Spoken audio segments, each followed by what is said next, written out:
Welcome to week 12. This week we're talking about political parties, party systems, and interest groups.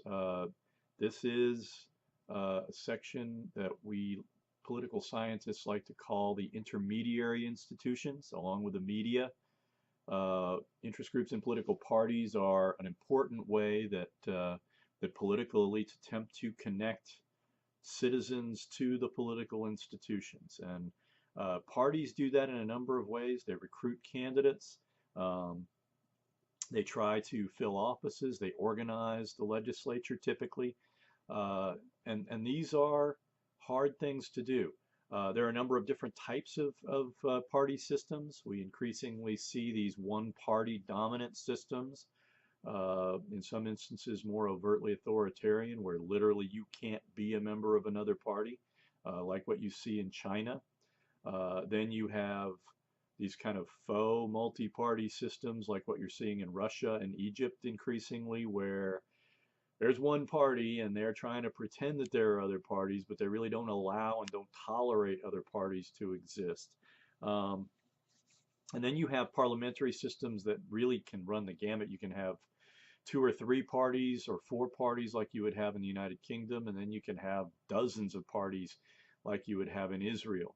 Um, the one challenge that you see, and this is something that gets back to what we were dealing with last week with executives, is how do you sustain a party system? And that's a really difficult question because the overall raison d'etre, the reason a party exists is to exert power and to control political institutions. And sometimes the politics inclines people within those systems to basically get a little, bare knuckles.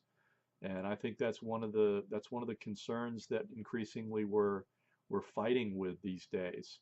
Um, Likewise, you see with interest groups, increasingly more and more interest groups are, especially in this country, becoming more and more vocal, more and more insistent on almost taking on party-like qualities. I oftentimes ask my government students, what's the difference between a political party and an interest group?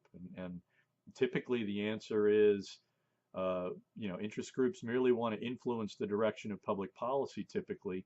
They're less interested in, kind of competing for office. And one of the things, especially in the United States, that's kind of been brought to the fore because of the weakness of our political parties is that interest groups are increasingly uh, trying to kind of exert a veto over candidates. They're basically saying, support us on our issues or we will defeat you. Now, there's always been an element of that.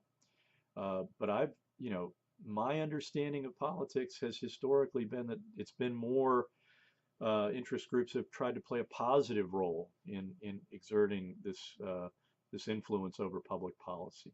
And the real question generally is, to what extent does kind of a decaying party system and an increasingly, fractious interest group system, does it really sort of highlight the kind of the fraying of political regimes throughout the world? And that's something that I guess we can talk about when we get to the forums. So, once again, if you have any questions, feel free to ask me. I will try to get to them when I can. I'm kind of swamped with other kind of work right now, but hopefully I'll find the time to engage more aggressively in the forums than I have this past week.